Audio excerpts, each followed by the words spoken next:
I'm Chimo Mangazi with Business Time on Times. It is a magazine program where we bring you business and economic news stories making headlines. In the program today, National Oil Company of Malawi, NOCMA, and Petroleum Importers Limited, PIL, owe fuel suppliers $78.3 million. Also in the program, Ministry of Finance is this week soliciting suggestions on contents of the 2023-2024 national budget. We look at proposals from industry captains in Blantyre. We have these and other stories. Stay tuned.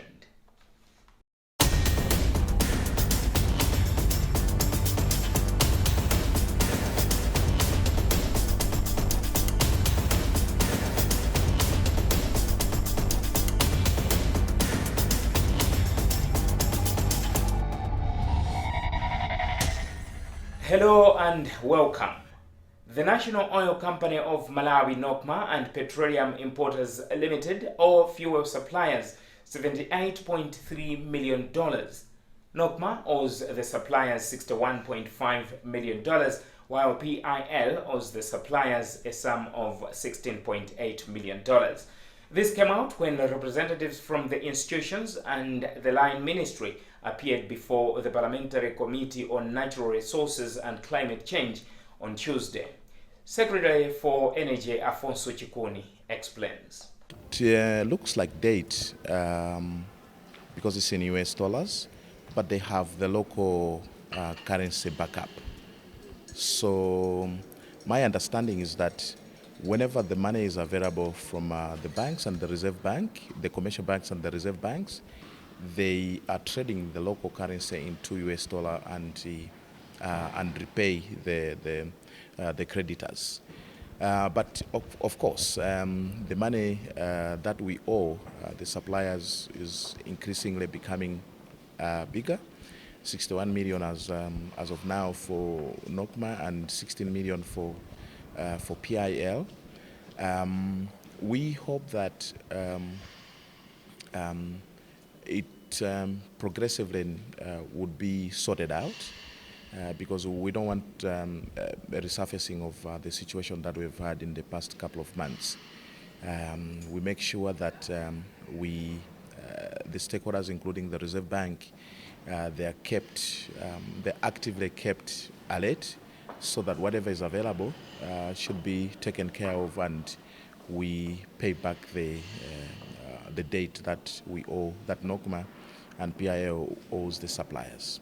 We have normalized so far, and some of the issues come with the panic buying because of people just flare the space with lies and people rush to panic buy. We encourage the public to validate information with the stakeholders, with the MERA, especially MERA. They always have current information. But to answer your question, we are actively engaging stakeholders. We are actively engaging other people that can assist us. We have engaged Mozambique on government-to-government structuring of assistance. We have engaged Tanzania, and we hope that with the diversified approach, we should be able to manage and stabilize the situation. The current available stocks, based on the information from MERA, petrol is 5 days stock or cover. Diesel is about 7 days cover. Yeah, we appreciated a couple of days back. I think we were going towards 12 days cover for diesel and 9 days cover for petrol. But it's always like that. But we can assure you that the situation has stabilized. Ministry of Finance is this week soliciting suggestions on contents of the 2023-2024 national budget. On Monday, a team from Treasury engaged stakeholders in Blantyre to solicit views on the next financial blueprint. First to present was Chief Executive Officer of the Malawi Confederation of Chambers of Commerce and Industry, Chancellor Kafera Panjira. This is what he told journalists afterwards. Yeah, what we are proposing from the private sector is that a lot of emphasis should be put on the manufacturing sector. We have asked for a number of incentives. A lot of them are to do with alleviating some of the challenges the current manufacturers are facing, and where the current manufacturers feel that the taxes are higher, and then they are not able to compete with the products that are imported from outside the country. We have asked the government to reduce or take away some of the taxes that are making Malawian products uncompetitive. This is coming in the light of the challenges the country is facing. We are all aware that foreign exchange is a major challenge. We also know that government does not generate foreign exchange. It is the private sector that generates foreign exchange. So we are saying, as a private sector, the first allow us to sell the products that we manufacture locally, so that there is import substitution. There shouldn't be need to import as many products as we do, because some of them are really not necessary, and we can actually buy local products instead of imported products, because they are substitutable. And this is where we are saying reduce or eliminate some of the challenges. And the Institute of Chartered Accountants weighed in on the new budget. Charles Chimpeni is acting Chief Executive Officer of ICAM. Firstly, we focused much on two aspects: making proposals to the government on broadening the tax base, but also making proposals that link well with the Malawi 2063 agenda. What are some of these proposals? We were helping the government in ways of collecting more. In Malawi, most people are in the informal sector. Almost 88% of employment is in the informal sector, and they don't pay taxes. Taxes are paid mainly by those that are in the formalized employment. So there is something what we call presumptive tax, which MLIA right now is collecting, where those that are in small businesses declare a little tax annually. But what we are saying that there is need of aggressiveness. But on another note, we would want the government also to engage ICAM. ICAM can assist them in bringing awareness to members or citizens in this informal sector, because most people are not aware of tax issues when they are running their businesses. We think that is feasible. Firstly, the reason is on the cost of living. It's very high. You are aware we've had the devaluation almost 25%. So for a family, an average family, 100,000 is really nothing to sustain a family. So we are saying if it can be increased to 250,000. Now only where the government can replace this kind of loss on income, there is what we call domestic tax, especially VAT. The same person who be given 250,000 tax-free or zero rate, this person will go and consume the same 250,000. So government will replace the lost PYE on the 100,000 increment to 250 through the consumption, because the employees will have more disposable income. And Minister of Finance Sosten Gwengwe shared his impression after the engagement. Well, basically, I think I'm very pleased with the formal presentations that we've had from the MCCCI, but also from ICAM, and also the ICT Association of Malawi. We also had a good presentation from the Malawi School. So basically, I'm very happy with what we've heard from the various presentations that we've had from the MCCCI, from the ICAM, also from the Malawi Association of ICT. Basically, most of the things that have been coming, even from the participants, are things that the ministry has already or was already considering, given that going forward we need to now start concentrating on the productive side of our economy, and the private sector here is also in tune with that line of thinking, and we're hoping that we should be able to put together a 2023-2024 budget that speaks to the aspirations of the private sector, but also civil society organizations, faith-based organizations, a budget that should be inclusive of all the requirements that are needed for Malawi to move forward. Innovation and entrepreneurship are sure ways to grow the local economy to greater heights. In this feature, our business journalist Justin Kweu engages Sam Silumbo, founder of Kayondo Science and Technology. They have ventured into assembling power banks in the country. How have people received the power banks on the market? I can say that people have given us good feedback. As of now, what we do is that I sell direct to clients. The aim of this way of distribution is that the people should give me feedback. Yes. If they give me feedback, then I'll be able to rectify the problems that are there. So I haven't put them in the shops because I wanted to receive as much feedback as possible, then use that feedback to produce better products. But so far, people who have bought our power banks, they have recommended to say these are power banks, and they have even sent their friends to say they have recommended our products to their friends. Exactly. Any business meets problems at some point. What problems, what challenges have you faced so far? So far, I think the issue of electricity. As you can see now, we don't have electricity. By the way, dear viewer, we are here now, but we have found blackouts. We don't have electricity now at this manufacturing company. Yeah, sure. So that's what he was talking about. Yeah, exactly. So there is an issue because for us to produce the products, we need maybe continuous supply of electricity. You know, it's a process. We are charging the cells, so they take time, maybe 4 hours, 5 hours. After we finish, we need to test the cells, the quality of the cells. They also need time. So we need continuous supply of electricity. However, we are investing in other means of like solar etc. That's the challenge I can say we have first. But another maybe is because maybe our production capacity is low. So electricity and maybe the production capacity.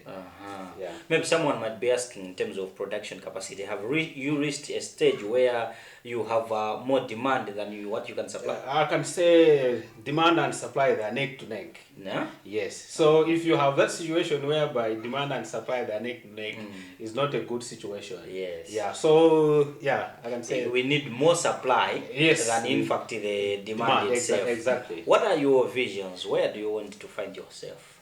Okay, the vision is that we should have a country whereby we no longer have agriculture as the backbone of our economy. As I have just told you that most countries which moved out of poverty, you talk of Taiwan, you talk of China, South Korea, these countries, if you study them, you see that in the 60s, they abandoned agriculture as the main driver of the economy. So they went into technology or whatever. So the vision is that maybe the way we have started, maybe other people can also be interested in different technologies, such that by the time we reach maybe 2063, Malawi can be an industrialized country, whereby we can be talking more of finished products. We export processed products than the tobacco, cotton, and the like. But look, if I see this power bank, how do I differentiate it then from those imported power banks? In terms of what? In terms of how you have manufactured them, because if I see them right now, if I see it like it's packaged, and it's in a shop, I don't think I will know that it has been manufactured by Malawi. We also have the boxes. They will have a sticker at the back which says this product is made in Malawi. Unfortunately, the supplier of boxes hasn't brought those with those printed at the back. So it is printed at the back, product made in Malawi, Yeah, we have a logo of Vision 2063 there. Yeah, yeah, sure. You have indicated of how you want to find yourself, I mean, how you would want the country to be, as we are also going to Malawi 2063.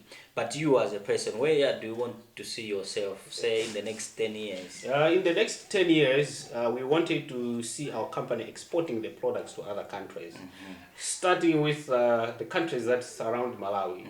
We are talking of Zambia, we're talking of Tanzania, Mozambique, Zimbabwe, and South Africa. And when we are talking of exporting, sometimes we think of sending things to Europe, America, China. But as a startup or as a country where we are, sometimes we should start with the countries that surround us. Exactly, like sending the power banks to Zambia is very easy, obviously. Sending them to Mozambique is very easy. So after maybe we have explored all these markets, then maybe you can be thinking of China, Europe, etc. Is there any kind of support that you need? Let's say from government or organizations or okay, I can say public. Okay, the best type of support that we startup companies need is maybe some grants. But there's a challenge with grants.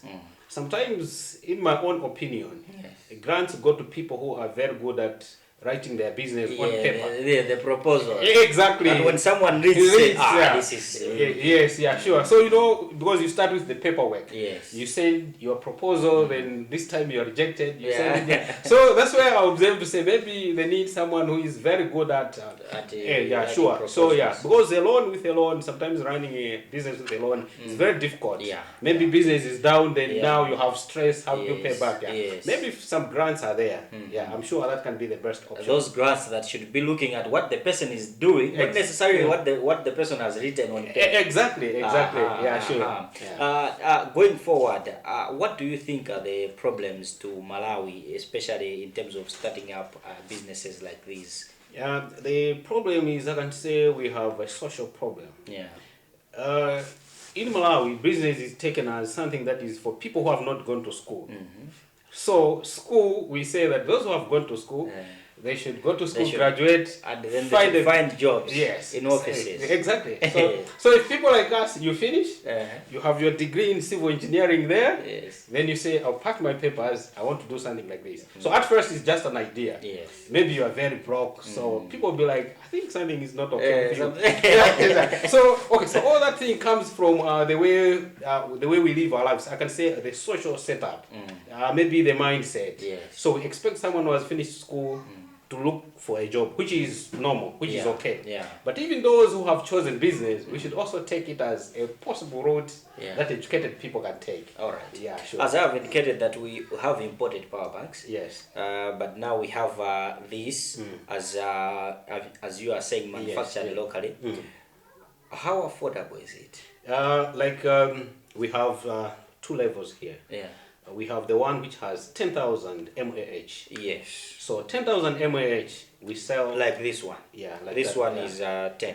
10,000 mAh. Yes. So this one we sell at retail is 15,000. Okay. The imported one, same quality, 10,000 mAh. You find minimum maybe 22,000. Yes. We also have 20,000 mAh. This is the biggest at the moment. We sell at 25,000. That's retail. If you go in the shops, maybe the cheapest you can get maybe is 40,000. Yes. So you can see that our price is affordable if you compare with the imported ones, and of the same quality. And in fact, by buying from you, not only the customer will get a cheaper product, but they will also be supporting the local industry. Sure. Now, as we look forward, I've also seen that you have other materials here. Yes.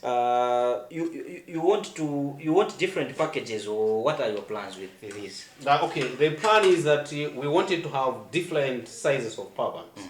Because the power banks come up with different, I can say they have different specifications. Yes. A good example, some people want a power bank that has Type-C option. Yes. Some people want a power bank that is fast charging. Yes. Some people want a power bank that is portable. Something small that they can put in that you can just put in your pocket. Like this one, I think, let me try to put it in my... that's pocket size. And some want something that is huge, they can charge, maybe they can use it for a week. Yeah, so we wanted to have a different variety of power banks. Some even want something that is huge. Yeah. That with their family they can just say, there's a blackout. I think everybody can just come here and charge their phones. What would be your last words as we wrap up the interview? My last words is goes back to the way our economy is set up. Yes. We should be thinking of removing agriculture as the main driver of the economy. I think moving out of poverty, if you see all countries which have moved out of poverty, there is one thing, they don't depend on agriculture. Yes. They have other things that they depend on, like China. China does a lot of farming, but they don't put it as the main thing that drives the economy. So Malawi we should keep on farming, we should keep on improving, but we should try to find some other products that can substitute agriculture as the main driver of the economy. With that item, we've come to the end of today's edition of Business Time. It is a magazine program where we bring you major business and economic news stories making headlines in the country. On behalf of the entire production team, I am Chimwemwe Mangazi. But always remember, if it doesn't make money, it doesn't make sense. Bye for now.